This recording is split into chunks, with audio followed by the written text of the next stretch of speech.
Week 8 is in the books. Week 9 is here. Pete Nova with the Face Off Sports Network. I am back today to go over my defensive streamers plus rankings to help you win your fantasy football matchups. Last week, Tampa Bay Buccaneers finished number 1 on the week with 26 fantasy points. That is back-to-back weeks where one of our streamers that's 25% owned or less finished number 1 on the week. And that's also 7 out of 8 weeks where we've had a defensive streamer 25% owned or less that is finished inside the top 3. Now, we also got to talk about the misses. Last week, Bengals were a dud. Not a good performance. They just pretty much showed us that even against an atrocious offense, it did not matter. They were terrible. They burned me in a couple of spots. I'm sorry if they burned you. The Atlanta Falcons were also very, very bad. That was my number 1 defensive stream last week, and they just did not get off the bus for this Miami Dolphins game, and they've shown us a couple weeks now where they've done that. Now, keep in mind, guys, the Tampa Bay Buccaneers finishing number 1 and the results that we've had this year so far, it is really the point of this video every single week started to show that you can stream defenses every single week and have an edge. You don't need to draft a defense high in fantasy football, right? You should stream every single week and play matchups.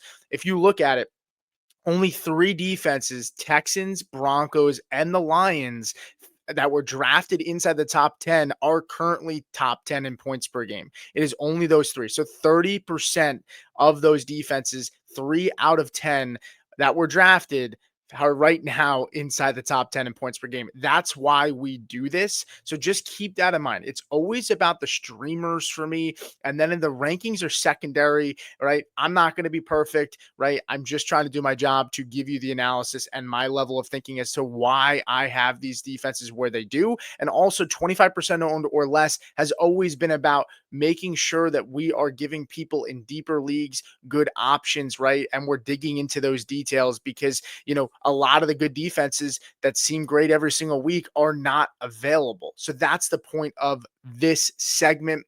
Let's go ahead and move on to week number 9. Our first defense to stream is going to be the Chargers against the Titans. Now they're on the road, 23.5% rostered across fantasy formats right now. And this is a very, very good matchup, right? We get an offense right now, 16.5 team total projected for Vegas for the Titans right now. That's second lowest, tied for second lowest on the week. This is an offense that's really, really struggling in the Tennessee Titans, 29th ranked offense in EPA since week number 5. And, it's not like the Chargers defense has been otherworldly as well, right? Chargers defense 22nd ranked in EPA since week number 5 as well. But we're looking at this matchup, right? Titans offense has been a mess. They're giving up a lot of sacks. They've had turnover, head coach is gone, and it's still not giving them that jolt in the arm where it's like number 1 overall pick, coach got fired. Maybe you think it's like, hey, we gives you team a little bit of a jolt. We're not really seeing that right now. Second in sacks per game given up with 4.25, and Chargers 11th in sacks per game at 2.8. And when you take a look at the sack risk score, you'll see Tennessee Titans number 2 on the week right now for the sack risk score. I also have here the offense risk index. And right now, Titans are number 2 on the offense risk index. And so Chargers getting back Khalil Mack should help. They started the year off really good, and then they got a bunch of injuries. They're starting to get healthy again, so I think that should help benefit them. Titans right now, 32nd in points per game this year, in yards per game this year, 248. 11 points per game allowed over the last 3 weeks, ranks number 1 for fantasy defenses up with points allowed for the Titans. 9 points per game allowed this year is second behind the Vikings, right? So Titans are very, very good at giving opposing defenses points in fantasy. That seems pretty obvious. Titans have scored 20 or more points just 2 times this year. They can only muster 10 points against the Las Vegas Raiders. If this is a flop, then it's just, I don't know what to tell you because everything is lining up here for this to be a smash play for the Chargers. And we talked about the Chargers last week as a team to pick up as a look ahead. And so hopefully you did, and you don't even need to pick them up because they're already on your roster. Let's go ahead and look at the second matchup here, and it's the Jacksonville Jaguars 21.3% roster cross fantasy formats.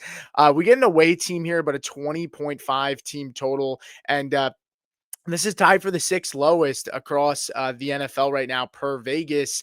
We get an offense that's 32nd ranked in EPA since week number 5 with the Raiders right now, and they're struggling a lot. Right, they haven't had Jacoby Myers, they haven't had Brock Bowers, and right now they're going up against a defense in the Jaguars that have not been very good either. At least the last couple of weeks. Raiders, though, right now, 8th in sacks allowed per game with 3.17. Jaguars have not had that much success getting to the quarterback, though, 1.6 sacks per game. And you see them here on the sack risk score. The Jaguars offense is actually higher in terms of the sack risk score than the actual, the Jaguars or the Raiders offense. So you'll see the Raiders there on the chart. They're not that high because the Jags have just not gotten there. We'll see if they can do it this week, but I also have them here pretty decently high in the offense risk index, right? When you factor in, the Raiders right there, kind of in the middle. When you factor in turnovers, you factor in sacks allowed, turnovers allowed per game, all those things factor into that index there. And when we look at this matchup a little bit deeper, Raiders offense second in turnovers allowed per game. Jaguars are second in turnovers generated per game, right? Jaguars have intercepted the quarterback 10 times this year. That is one way that they've made hay, and you got to hope that continues in this matchup. Raiders offense is generating the third lowest yards per game with 276. Right now, they're fifth ranked fantasy in terms of points allowed. They're fifth ranked, the Raiders are this year, and 14th over the last 3 weeks. So a little bit of positive regression for them over the last 3 weeks, but still giving up points to opposing defenses. And the Jaguars, fifth in points per game from a fantasy defense standpoint. Will Brock Bowers come back? Will Jacoby Myers come back? That is something to be seen. Keep in mind, Devin Lloyd has also been out for 2 weeks. So we'll see. That would be a huge addition to get him back because he is one of the big key components to generating turnovers for this defense. Let's go ahead and look at our final defense to stream. And it's the same defense, or it's another defense in this game. Raiders here against the Jaguars, 3.7% roster across fantasy formats. This is more of a deeper play. Got to be honest with you, there's not many good options this week for defenses 25% owned or less. So this is really the deeper play of the three here. We get a home team, so that's a benefit, a 23.5 team total. So kind of middle of the pack there. Could be a sneaky play, though, when I look at it a little bit deeper. Offense risk index ranks this matchup for the Jaguars sixth most risky matchup for their offense, which again factors in turnovers allowed, turnovers forced, sacks allowed, and sacks forced. Jaguars, when you look at them, they have given up 4 sacks per game. Ranking number 4 of all offenses that are playing this week. Raiders are averaging 2.5 sacks per game. And this Jaguars offense has been a wreck and a mess the last couple of weeks. You look at their offense, 23rd in offensive EPA since week number 5. Raiders defense has been not great either, though, 26th in defensive EPA since week number 5 as well. So you're trying to look here and say, what are the strengths and weaknesses of both teams here?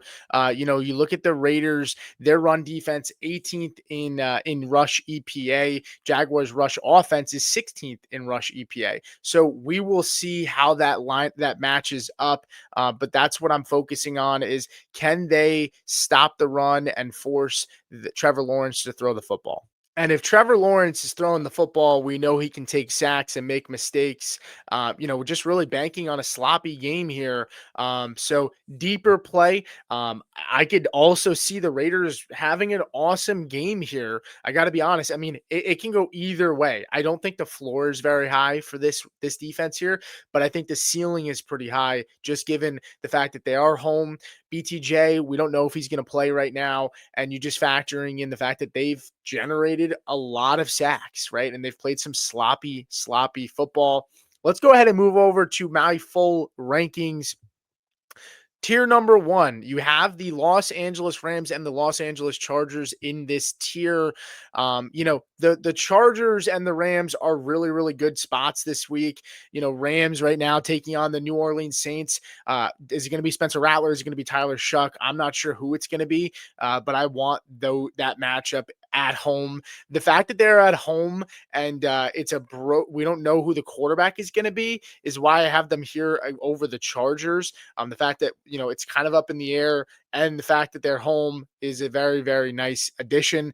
Still really like the Chargers. We talked about them. I don't need to spend too much time, but they are away, which was part of the tiebreaker here with them and the Rams. But both really, really awesome matchups. Let's go ahead and look at tier number two now. And I have the Detroit Lions in the third spot here. Consensus has them at number 5. They take on the Minnesota Vikings. Lions defense has played really, really good lately. They are at home here. JJ McCarthy looks like he's going to be a quarterback. So that might be better, might be worse. I think it could be better than what they've gotten. But I think ultimately they're still going to struggle. And so that's why I have the Lions here at home in this matchup. Then I have the Green Bay Packers here at number 4. I'm slightly below consensus there. They take on the Carolina Panthers. They are at home in this one. Consensus has them at 3. I have them at 4. Really, really like this matchup. Micah Parsons is starting to come alive, and the Packers defense has been kind of fraudulent in that they haven't been consistent week over week, but the last few weeks they've been much better. So I have them there. Then you have the Denver Broncos here at number 5. Consensus has them at 4. I have them one spot below consensus. They're taking on the Houston Texans, and Houston's offensive line has had issues. Their offense might have broke out a little bit last week against the 49ers. CJ Stroud looked really good. Patrick Surtain not going to be playing in this game. That's why I'm a little bit below them on consensus. When you look at the sack risk score here, third riskiest team when it comes to sacks. So it lines up for a really good matchup against Denver. And then you also just look at the offensive risk index right there at number 4.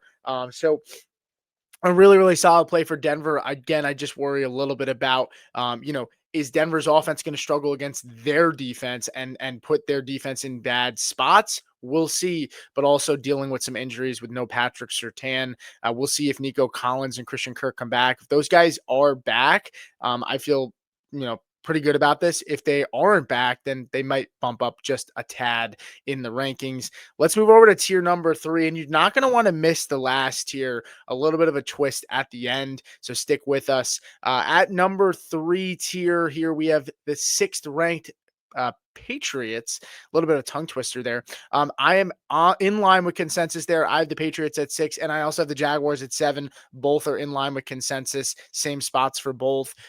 Patriots taking on the Atlanta Falcons. We'll see, but this Patriots run defense has been one of the better run defenses in the NFL this season and over the last couple of weeks. And if they can, bottle up Bijan Robinson a little bit and force Michael Penix to throw the football, I think, they could definitely come out of this matchup, looking really good. And that offense has been really, really awesome. So it may force the Falcons to have to throw the football a decent amount. They also are at home, which is a nice plus. I have the Jacksonville Jaguars here at number 7, my second streamer that I gave out this week. And I happen to like the Jaguars. We talked about them. No need to spend much time there. Tier number 4, we have the Seattle Seahawks at number 8. Seattle in line with consensus here. They go up against the Washington Commanders. Jane Daniels probably back this week. They also may have Terry McLaurin. I don't know. He left the game early this past week yet again. But ultimately, Seattle's defense coming off of a bye. They've been awesome. They are traveling in this one, but the fact that they're coming off of a bye makes me feel really, really comfortable with them here at number 8. Then I have the San Francisco 49ers at 9, a couple spots ahead of consensus. I am here. They take on the New York Giants. That defense has looked better. They did struggle last week, against the Houston Texans, so maybe that's why people are not as high on them. But ultimately, no Cam Scatterboo. This Giants offense got hit in the mouth a little bit last week. They're probably licking their wounds. And I think the 49ers come out pissed off after a bad outing last week. Robert Saleh against a rookie quarterback. I like that matchup. Then you have the Houston Texans here at number 10. That's in line with consensus. They face the Denver Broncos. This is a very, very good defense. I mean, if the Broncos are number one, this is number two right now, in my opinion. Houston Texans defense is really, really good. Broncos not really giving up a lot of sacks. So there's not a lot of points to be had there from a sacks perspective. I think you hope that Bo Nix struggles a little bit with pressure if they can get pressure on him because, again, tough matchup in a tough environment going on the road here against the Texans. So I had the Texans here at number 10. And then I had the Las Vegas Raiders, which, I talked about them as a deeper play. Keep in mind, this is a risky play, right? The floor is very low, but the ceiling is pretty good, in my opinion. I have them here at number 11. Consensus has them at 22. Start them at your own risk. I mean, that's all I got to say. I mean, I'm not going to sit here and tell you I am extremely confident because it's going to be boom or bust. They're either going to show up and have a really big week or they're going to get railroaded. So keep that in mind, especially in deeper leagues. If you don't want to risk your play, don't go with the Raiders. Now, moving on to tier number 5, I have the Kansas City Chiefs here at number 12. They take on the Buffalo Bills. I have the Chiefs way higher than consensus here. Consensus has them at 20. I have them at 12 here. This is a floor play. I don't think the ceiling is very high for the Chiefs, but their defense has looked really, really good this year. And they're going on the road in that matchup with Buffalo. So that definitely doesn't help them. But if you want a safer play and you're not looking for risk, the Chiefs are the bet to make, in my opinion. Then I have the Indianapolis Colts going up against the Pittsburgh Steelers. Steelers haven't been that favorable to opposing fantasy defenses. So that's why I don't have the Colts higher. They're also traveling on the road in this one, and Steelers coming off a bad loss, but they get to play at home in this, so I think that helps them. Again, another defense where it's a good floor. I don't know how high the ceiling is. Then I have the Giants here at number 14. I'm ahead of consensus with this pick. I have them at 14. They're going up against the San Francisco 49ers. 49ers offense sputtering last week. Brock Purdy may be back this week. Maybe Ricky Pearsall's back. But this is another play where it's risky, but the ceiling is solid. Just giving up the fact that the 49ers offensive line has struggled a lot this year. And honestly, you factor in that the Giants front is very, very good. The only thing I worry about is that that offense, gets the defense in tough spots and doesn't really sustain a ton of drives, which really tires that defense out. And it's kind of like that bend, and then they finally break. But I have them there at 14. I have the Atlanta Falcons here at 15. It's hard for me to trust the Falcons against this offense against New England. They're traveling on the road, so I have them there at 15. Tennessee Titans, a little bit of a surprise here, probably for some. They're 24th in consensus. I have them decently higher at 16. They take on the Chargers. And one thing about the Chargers, they are getting healthy on the offensive line. Again, this is another play. It's risky, but I have them higher up here. They've allowed points to opposing defenses when it comes to the Chargers. I'm not a huge believer, but it's in the Titans defense, but they are at home in this matchup, and there have been points, to be had in those picks. Then you have the Chicago Bears. I have them at 17. Consensus has them at 12. They're dealing with a lot of injuries in the secondary. And the truth is, the Cincinnati Bengals over the last 3 weeks has been a top 5 offense when it comes to EPA. They've been very, very efficient. And you might sit there and say, well, they haven't had the toughest matchups. I mean, the Jets defense, yeah, they haven't been great this year. The Pittsburgh Steelers defense is at least average. And ultimately they also played against the Green Bay Packers defense. So I have them there at 17 for the Chicago Bears. I don't believe in them that much this week. I got to be completely honest with you. Unless Joe Flacco doesn't play, but they're on the road too. So I'm not a huge believer. Now the last tier, And this is the ass tier. This is the tier where it's like, man, if you're starting any of these defenses, it's tough sledding. I have the Commanders here at 18, going up against the Seattle Seahawks. They are at home in that matchup. Then you have the Dallas Cowboys at 19. I get it. Dallas Cowboys defense is really, really bad. Consensus has them at 23. I have them at 19. Going up against the Cardinals, they have allowed points to opposing defenses in fantasy. That's why I have the Cowboys there. Buffalo Bills are one of those. Maybe you're like, hey, I'm just looking for a safer play. They're a good defense, but they're going up against Kansas City Chiefs, who have been extremely hot, but they also are at home. They're safer than I would say the Dallas Cowboys, but they don't have as much ceiling. That is for sure. Then I have the New Orleans Saints. This defense has been playing really, really good. It might not show up on the scoreboard, but that's really because the offense has just put them in really tough spots. But the Saints consensus 27. I have them here at 21. They're going up against the Los Angeles Rams, who have been hot, but just a good defense, and none of these defenses are great starts, guys. And then you have the Pittsburgh Steelers. I am at 22. Consensus has them at 21. They go up against the Indianapolis Colts. Minnesota Vikings have really floundered. They play the Detroit Lions. Their defense is just not playing that great the last couple weeks. A lot of it due to injuries, and a lot of it just due to the fact that, hey, the offense putting them in bad spots. And then you finish it out with the Miami Dolphins, who looked good last week, but I'm not going to be a huge believer in them against Lamar Jackson, who I think could run wild. That is a tough matchup. That's going to do it for me, guys. Thank you so much for watching. Appreciate the support. Make sure you like and subscribe. Leave any comments below, and I will answer them. These rankings are adjusted throughout the week. This is coming out on a Tuesday, so just keep that in mind. But good luck in your matchups, and I'll see you guys next time.